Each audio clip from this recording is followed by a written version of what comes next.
After our parents' funeral, my sister dumped boxes at my feet. Find another place to die. Until the lawyer read, Claire inherits the $4.6 million home. My name is Claire Bennett, and I was 36 years old when my sister looked me in the eyes and ordered me to find another place to die. 4 days after our parents' burial, while I was still using a cane from the automobile accident that nearly killed me 3 years before, Madeline stood at the doorway of the only house I had left and delivered those words without shedding a tear. She'd brought moving boxes.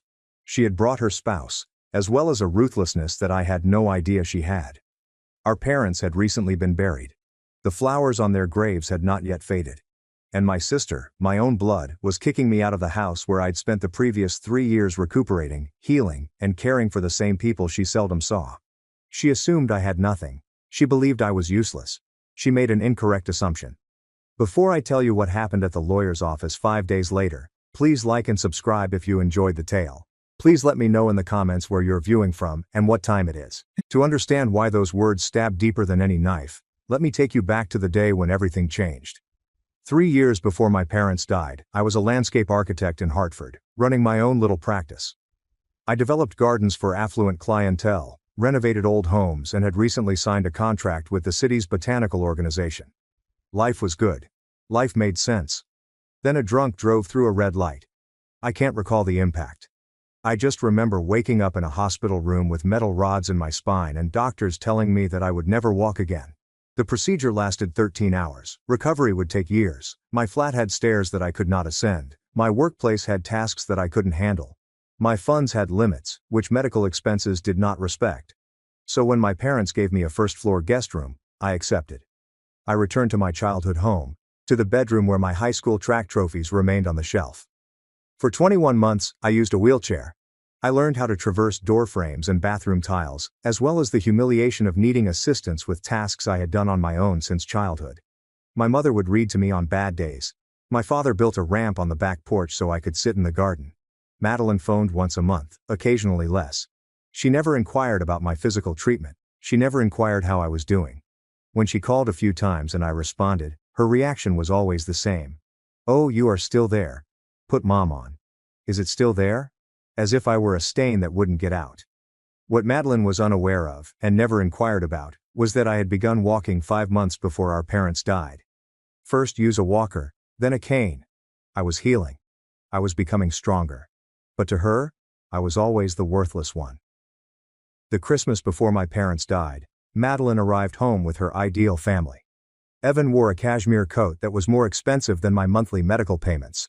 Their 2 children, Lily and Noah, raced through the house as if they owned it. Madeline oversaw everyone like a stage manager, moving the furniture, scrutinizing my mother's table settings, and reminding us all of proper procedures.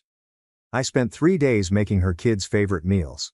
Noah eats homemade mac and cheese, while Lily eats chocolate chip pancakes. I did it standing at the counter, cane propped against the stove, my back screaming after 20 minutes because I wanted to help. I wanted to be useful. On Christmas morning, everyone gathered in the living room for the traditional family portrait. My father put up the tripod. My mother adjusted the decorations on the tree. The youngsters battled about who would stand in front. Madeline glanced at me and smiled, but not warmly. "Claire, perhaps you should sit this one out. We're looking for a good shot for our Christmas card." The room became silent. My mother opened her lips and then closed it. My father looked at the camera as if he hadn't heard. Madeline shrugged. "The wheelchair does not exactly suit the look, you know." I wasn't even in my wheelchair anymore. I was standing with a cane and didn't protest. I'd realized that disagreeing with Madeline simply gave her fodder. So I smiled, nodded, and entered the kitchen. Through the glass, I saw my family posing without me. I heard the shutter click, 1, 2, then 3 times. I had no idea my father had seen the entire event or what he did the next morning. My parents died on a Thursday in March. They were heading to California to attend the wedding of an old college acquaintance. A private charter with 7 guests, clear skies. The plane crashed down somewhere above Nevada. They stated it was a mechanical breakdown. They say it happened quickly. When the phone came, I was in the garden, trimming the roses my mother had planted 17 years before. The phone rang and 45 seconds later, my entire life fell apart. Madeline flew in for the funeral. She managed everything. The arrangements, flowers, and guest list. I was too numb to battle her about it. I sat in the first pew for the service and realized I didn't know half of the folks present. Madeline's acquaintances and contacts, individuals who had never met my parents but wanted to pay their respects. 4 days after we buried them, Madeline requested to talk with me privately. She discovered me in the living room, surrounded by condolence cards I couldn't bear to open. She did not sit down. She stood at the doorway, arms crossed, with Evan lurking behind her like a shadow. "I've spoken with the lawyer," she replied. "Everything goes to me, the house, the accounts, everything." I was staring skyward. "What lawyer?" "The lawyer." She waved her hand dismissively. "Mom and Dad's estate lawyer. He verified this." "Did he provide you any documents? A copy of the will?" Madeline's eye twitched slightly. "I do not need to show you anything. You have 17 days to locate another place to reside." Something chilly settled into my gut. Madeline had told the lawyer. No name, no firm, just the lawyer. My folks had been using Samuel Prescott for more than 20 years. If Madeline had actually spoken to him, she would have mentioned his name. She wasn't telling the truth. That night, I sat alone in my parents' study and reflected about my life. No job. I liquidated my company 20 months ago because medical expenditures made it hard to keep the lights on. No savings. What little money I had went into copays, specialists, and the never-ending list of medicines that prevented my spine from stiffening up. No income. Disability benefits barely covered the essentials. And now, it appears that there is no home. I gazed around the room. My father's desk, worn smooth after 42 years of use. My mom's reading chair. The cloth faded where she usually lay her head. The window that looked out into the garden we had created together. She planted. I design. We were both fantasizing about what it may become. This house consisted of more than simply 4 walls and a roof. Here is where I took my first steps. I learned to ride my bike in the driveway. My mother taught me to cook. My father taught me to dispute. Every room contained a memory. Every corner included a piece of my parents. If I walked away today, I would not just lose my house, I'd lose them all again. Worse, I would be proving Madeline correct. I would accept that I was useless, that I did not deserve to be here, and that I was worthless. I couldn't accept it. I would not. I began opening drawers, seeking for something. A hint that Madeline was incorrect. In the bottom drawer of my father's desk, behind old tax records and faded pictures, I discovered a business card. Samuel Prescott is an estate attorney. I turned it over. There were 6 words on the reverse, written carefully by my father. Call him. He knows everything.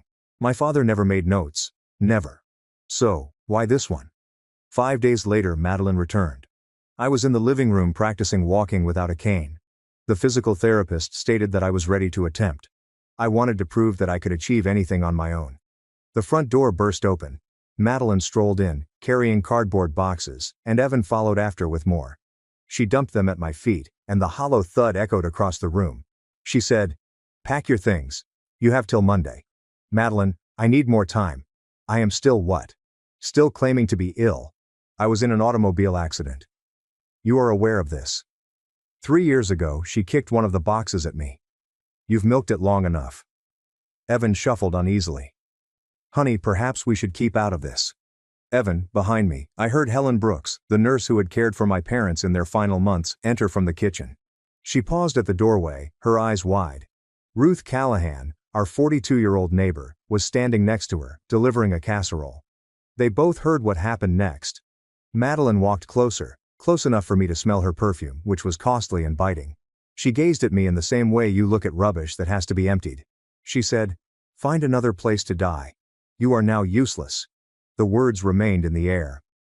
Helen made a little noise. Ruth's hand moved to her chest. Madeline did not even look at them. She saw them as invisible and inconsequential. But I noticed Helen doing something unusual. She took out a little notepad from her pocket and jotted something down. She was quick and unobtrusive, as if she were taking vital signs from a patient. At the time, I had no idea why. Later I would. Ruth was the first to move. She stepped forward. Her 70-year-old figure stiffened with the type of rage that only decades of friendship can engender. She had known my mother even before I was born. She'd held me as a baby. She had watched both Bennett daughters grow up and had definitely taken a side. Madeline Grace Bennett. Ruth's voice might have sliced through glass. If your mother could hear you right now, she'd roll in her grave. Madeline turned slowly, her face set in polite bewilderment. "I apologize. Who asked you to join this conversation? I have known this family for 42 years. Which is longer than you have been alive, young lady. This is a family company. I was a part of your family even before you could walk. Ruth walked to stand by me, her hand resting on my arm. Margaret adored both of her children, but she wasn't blind, Madeline. Neither of us were. Something flared on Madeline's face. Uncertainty perhaps, or simply irritation at being confronted. Evan moved forward, grasping for his wife's elbow. Madeline, come on. We can address it later. Do not touch me. She backed backward, her voice rising. My mother left me in charge. Not her. Not a neighbor who believes she has the right to. Your mother did not leave you in control of anything. Ruth's comments were hushed. Final. Not yet. The room became motionless. Madeline's jaw constricted. She looked at me, then Ruth, and last at Helen, who was still standing at the kitchen doorway with her notebook. Fine. Madeline grabbed Evan's arm and dragged him toward the door. Monday, Claire. I need you out by Monday. The door banged behind them. Ruth grasped my arm. Don't worry, honey. This is not over. I believed her. The next morning, Evan returned alone. I discovered him standing on the porch, hands in his pockets, as if he had lost an argument with himself. He trembled when I opened the door. Madeline has no idea I am here, he replied hastily. Can we speak? I allowed him inside.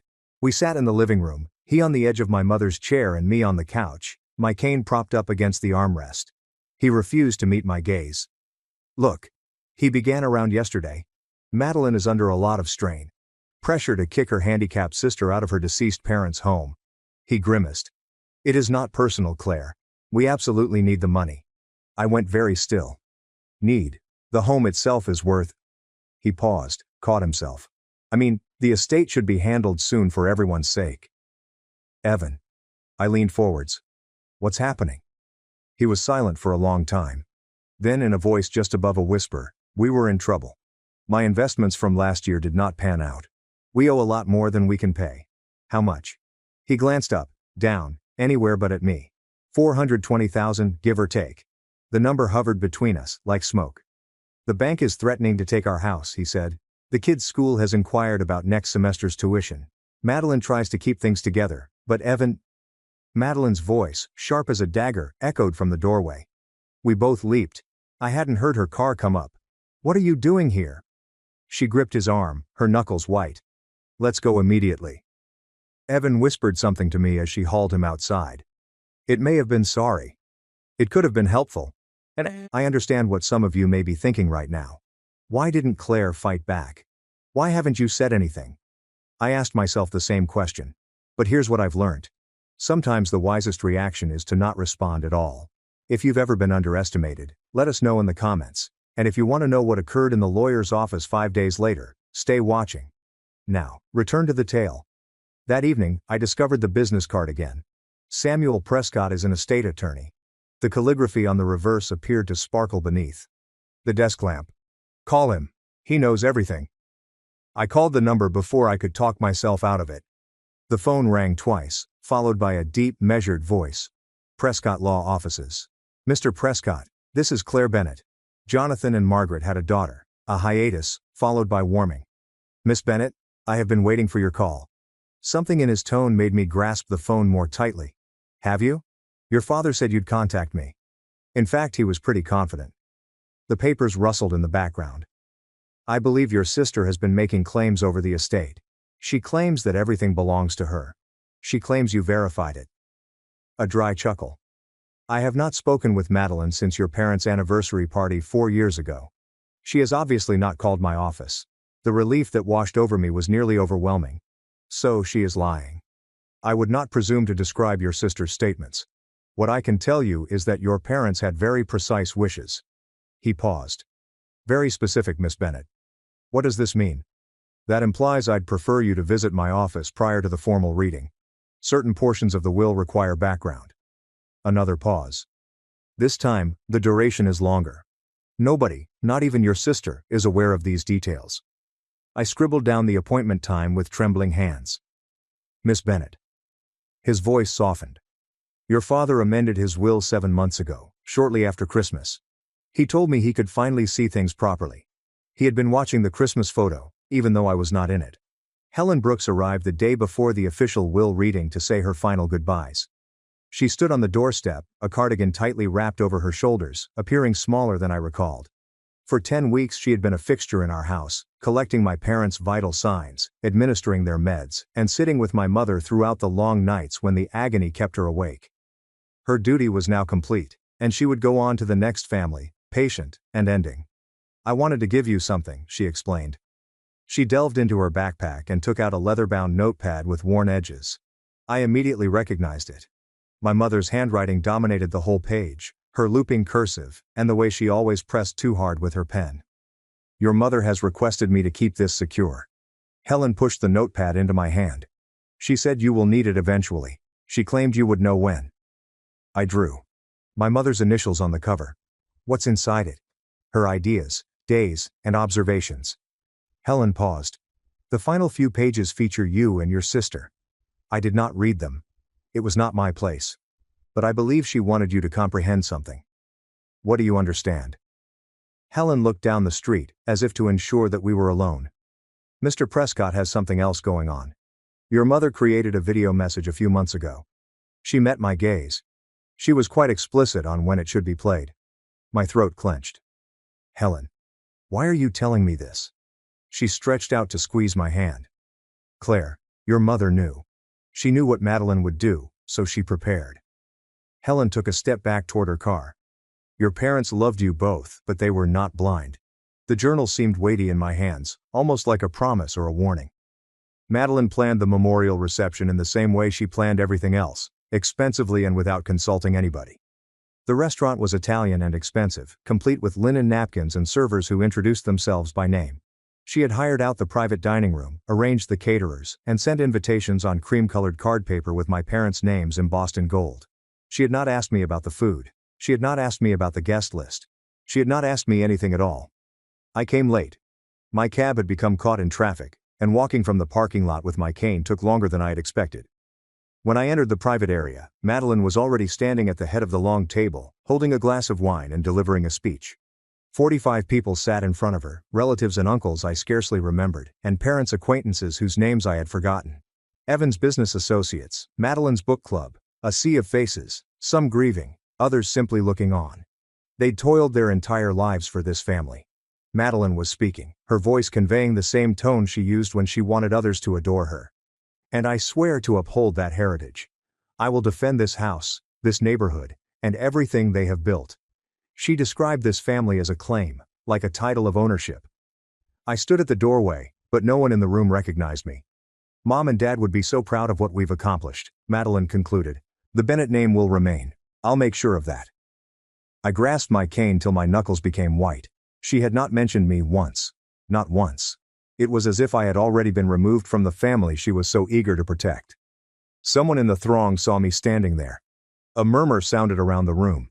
Heads turned. Madeline's sentence stuttered briefly before she recovered with a polished smile. "Claire, you made it." The way she phrased it, as if my existence was a little surprise or an afterthought, made my skin crawl. I walked toward an empty seat in the back, my cane tapping against the smooth floor in the quiet. "Madeline." Aunt Helen, my father's older sister, spoke from the center of the table. "What about Claire? Where will she reside now?" The question remained in the air. 45 sets of eyes moved between us. Madeline's grin did not waver. "Claire has her own intentions. She is going through a shift." "Where are we transitioning to?" Helen pushed. Madeline shrugged softly. "Wherever she can manage. She has always been resourceful." Several individuals chuckled. Small, anxious chuckles. The type that people give when they don't know what else to do. But they laughed. I stood there with my cane, feeling the weight of each glance. Some people looked at me with sympathy, while others judged me. Most people simply turned aside, uncomfortable, ready to return to their drinks and polite chat. Madeline passed me on her way to welcome someone at another table. As she passed, she leaned in closer. "I told you to stay at home," she muttered. "You're embarrassing yourself." I didn't reply. I remembered what Samuel Prescott had said when I went to his office that morning. Allow her to talk. The more she talks now, the greater the silence afterward. So I took my seat. I folded my hands in my lap and waited. Madeline had no idea what was coming. Ruth came 20 minutes later, dressed in black and with an unsettling expression. She scoured the room until she located me alone at my corner table, moving food about my plate but not eating. Then her eyes turned to Madeline, who was holding court near the bar and giggling at something Evan said. Ruth's jaw stiffened. She went straight up to me. Is it true? She inquired, sitting down. What did Helen just tell me? Did Madeline actually say you were transitioning? I nodded. Ruth got back up. Before I could stop her, she raised her voice loudly enough to drown out every other conversation in the room. Margaret and Jonathan would be embarrassed if they saw this. The room became quiet. Madeline turned with her wineglass stopped halfway to her lips. Excuse me. Madeline's voice was icy. You have heard me. Ruth did not flinch. She pointed to me and said, This girl took care of your parents every day while you were too busy to visit. She washed them. She fed them. She clutched your mother's hand when she felt afraid. Ruth's voice crackled, but she continued. What have you done, Madeline? Send flowers. Someone gave a gasp. Evan moved closer, grabbing for Madeline's arm, but she shrugged him off. You have no rights. I have every right. Margaret and I were closest friends for 42 years. Ruth walked to stand by me, placing her hand on my shoulder. And I know the type of daughter you've been. The hush was total. Somebody coughed. A fork clinked against the plate. Madeline's face had become crimson, then white. For the first time, I noticed a break in her demeanor, something unsure. Ruth bent down and whispered into my ear. I chatted with Samuel this morning. He informed me what was coming. Please wait, honey. Please wait. 5 days later, I entered Samuel Prescott's office on the 14th floor of the Hartford Financial Building. The receptionist guided me to a conference room at the end of the corridor, complete with dark wood and leather seats and floor-to-ceiling windows overlooking the city, the type of space where big things happen. Madeline was already present. She sat at the head of the table as if she owned it, her Hermes bag perfectly placed and her posture impeccable. Evan sat alongside her, swiping through his phone with the feverish desperation of a guy longing to be somewhere else. I took my seat across from them. My cane rested on the chair. Madeline did not glance at me. Samuel Prescott appeared with a leather briefcase and a court reporter following him. He seemed older than I recalled, silver-haired and dignified, with the serenity that comes from decades of giving life-changing news to individuals who were unprepared to hear it. Thank you all for coming, he added, taking his seat. Before we begin the formal reading, I need to confirm a few details. He opened a manila folder and glanced at Madeline. Mrs. Collins, have you ever seen your parents' whole will, which they filed with my office? Madeline straightened. I have seen the will. Yes, it was located on my mother's nightstand. The paper is on the nightstand. Samuel nodded slowly. Could you explain it? 4 pages. Standard legal terminology. Everything was given to me as the eldest daughter. Samuel removed his spectacles and wiped them clean with a towel. The motion was leisurely and even dramatic. Mrs. Collins, he asked gently, have you ever seen the whole will, or simply the summary that your mother retained as a reference copy? Madeline's hand clenched around her purse. For the first time, her smile faded. What exactly are you talking about? Madeline's voice had a sharper edge now. A summary. That was the will. Samuel unzipped his briefcase and took out a big paper encased in blue legal covering. He put it on the table between us. This is your parents' final will and testament. 36 pages. Executed 7 months ago at our office, witnessed by 3 of my associates, notarized, and filed in probate court. Madeline leaned forwards. That is impossible. I saw the will. It was dated 5 years ago. It said, What you saw, Mrs. Collins, Samuel said, was a rough draft. Your parents kept it on their nightstand as a reference, but they changed their estate plan dramatically before they died. Samuel taps the document. Here's the legal version. Only one version matters. Evan's phone clattered onto the table. He did not pick it up. This is fraudulent. Madeline stood with her chair scratching across the hardwood. You're assisting her in fraud. She probably fabricated it. Mrs. Collins. Samuel's voice did not raise but instead hardened. I've been your family's attorney for 25 years. I wrote your parents' first will when you were 16 years old. I don't commit fraud, and I don't understand the connotation. Madeline opened her mouth and then closed it. Her hands shook. Sit down, Samuel urged. It was not a request. She sat. I observed my sister's expression go from amazement to fury to terror. When she finally glanced at me, there was something different in her gaze, something that resembled panic. They would not do this, she muttered. They would not. Samuel started turning pages. Perhaps we should let your parents to speak for themselves. The space felt smaller, the air felt thinner, and I knew everything was going to change. Samuel read carefully and methodically, emphasizing every word. We leave our investment portfolio of roughly $15.5 million to our daughter, Madeline Grace Bennett Collins, which will be retained in a managed trust. Madeline can take a maximum of $55,000 every year, with the remaining paid to her children on their 32nd birthday. Madeline made a sound like she had been punched. A trust? Evan leaned forwards. What do you mean by a trust? We need the money right now. Samuel proceeded as if Evan had not spoken. The paper contains a letter from your parents outlining their rationale. Should I read it? Yes, I said before Madeline could disagree. Samuel adjusted his spectacles. We adore Madeline, but we've seen her struggle with financial decisions her whole adult life. We've seen money slip into projects that never materialized. We do not want our life's work to be lost within a year of our death. Trust is not a penalty. It provides protection. Madeline's face had changed from white to gray. Evan stared at the table as if he wished it would swallow him.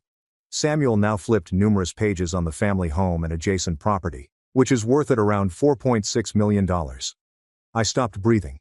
Our daughter, Claire Ann Bennett, will inherit our home. Claire has been our comfort and friend during our dying years, subject to the stipulation that it not be sold for 12 years. She has nurtured our garden, held our hands, and brought us calm. She owns the house. She's earned it.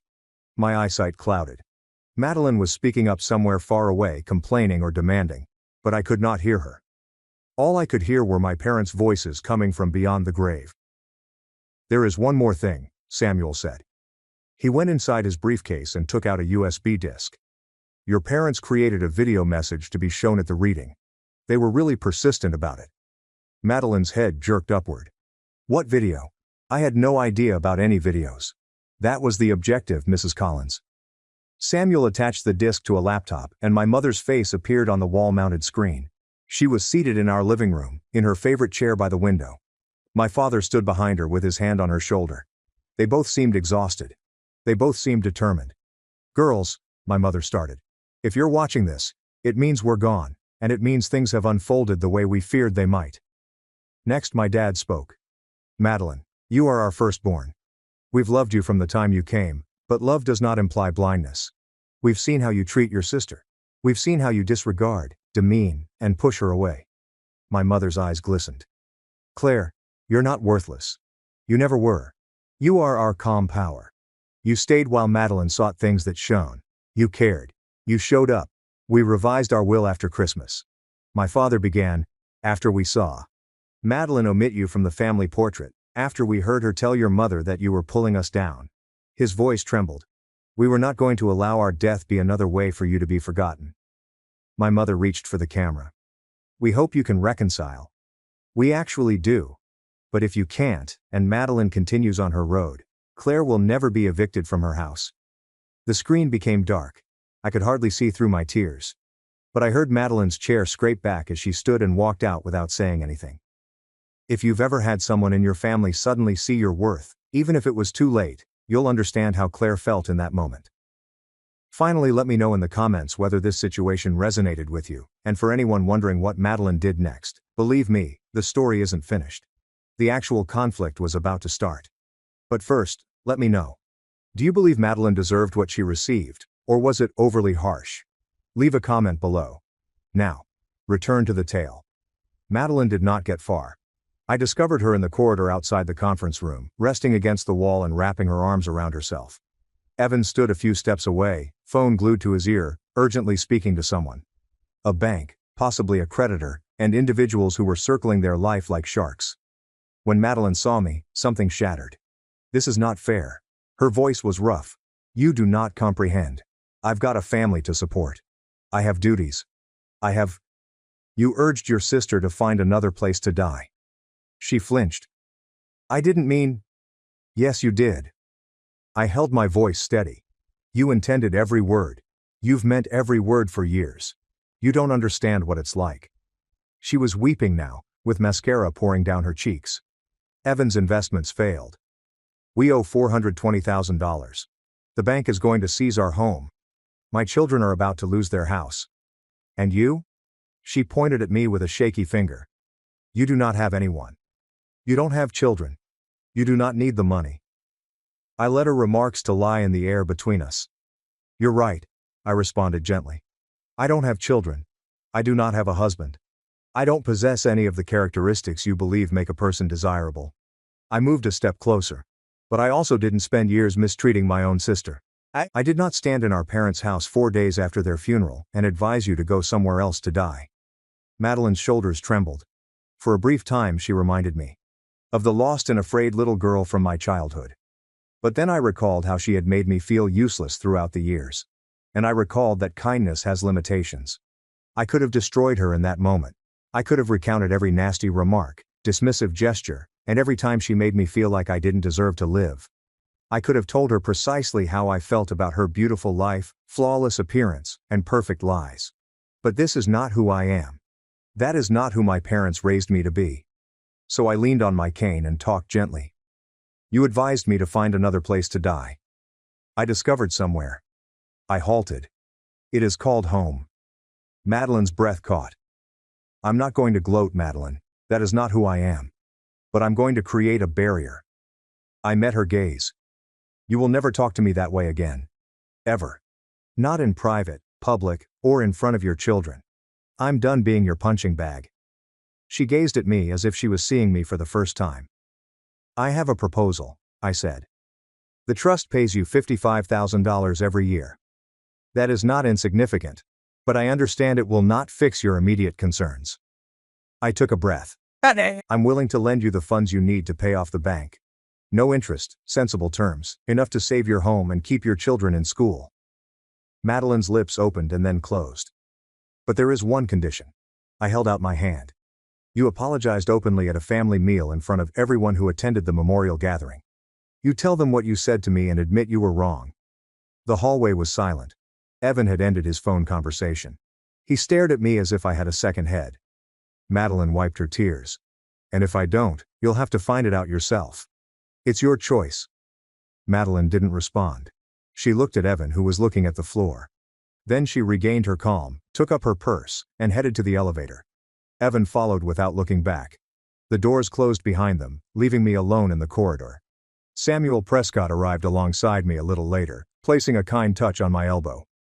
Miss Bennett, we still have papers to finish. Sir! I nodded and followed him back into the conference room. The court reporter had departed. The video was gloomy, just Samuel and myself, with the weight of all that had transpired.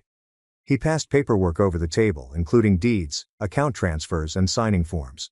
I signed where he directed, my fingers quivering slightly. Your parents were proud of you, Samuel added as I signed the final page.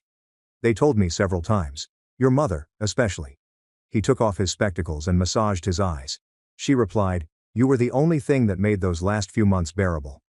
I was speechless. She also said something else. Samuel removed a sealed packet from his briefcase. She asked that I give you this after the reading. A letter specifically for you. I took the envelope. My mother's handwriting is on the front. For Claire. When you are ready. One more thing. Samuel stood and shook my hand. Your father requested me to inform you that he altered his will 3 days after Christmas. He said, Samuel's voice caught, that he had finally figured out which daughter regarded them as individuals and which as bank accounts. I left that office with the deed to my childhood home, $15.5 million in a trust with my name on it, and a letter from my mother clutched to my chest. It did not feel like triumph. It felt like grief. 6 weeks later, I moved into my parents' bedroom. It was weird at first to sleep where they had slept and wake up to the same vista of the garden that my mother had seen every morning for the previous 30 years. But it also seemed natural, as if they had reserved a spot for me. I continued with physical therapy twice a week. Most days I didn't need the cane anymore. I was strolling on my own, preparing my own meals, and imagining what the future may be like. The neighborhood has shifted in minor ways. People who had come to the memorial reception, who had laughed when Madeline called me resourceful, had now crossed the street when they noticed me. Word had spread about the will reading, the video, Madeline's words, and her loss. They felt humiliated. Good. Madeline and Evan sold their home in Greenwich for $685,000. After paying off their obligations, they just had enough money to cover the security deposit on a 2-bedroom apartment in a town 40 minutes away. Evan was sacked from his job after his bad investments came to light. Something concerning undisclosed losses and disgruntled customers. He was now working for a regional bank, earning a fraction of his old pay. Their children had switched from private to public school. Madeline explained that it was because the public school offered a stronger arts program. Nobody believed her. She phoned me once, 4 weeks after the reading. "Is your offer still available?" Her voice sounded flat and weary. "Yes. I'm not prepared to apologize yet." I was silent for a time. "Then I am not prepared to make a check." The call went dead. But she'd phoned. That was something. It was not forgiveness. But that might have been the beginning of accountability. 10 weeks after the reading, I finally read my mother's diary. I had been carrying it with me since Helen Brooks gave it to me, keeping it on my nightstand, and occasionally clutching it as I slept. But I had been unable to read it. The prospect of hearing my mother's voice again, even via her calligraphy, was like opening a wound that I wasn't sure I could shut. But that night, sitting in her yard beneath the stars, I was prepared. Initially, the entries were ordinary. Grocery lists, doctor's appointments, weather observations, and which plants were flowering. My mother was always a realistic woman, even in her personal feelings. Then I reached the final 10 pages concerning Madeline. "I adore my eldest daughter, but I worry about her. She seeks favor, success, and the appearance of perfection, all of which she can never achieve. I hope she can find peace eventually.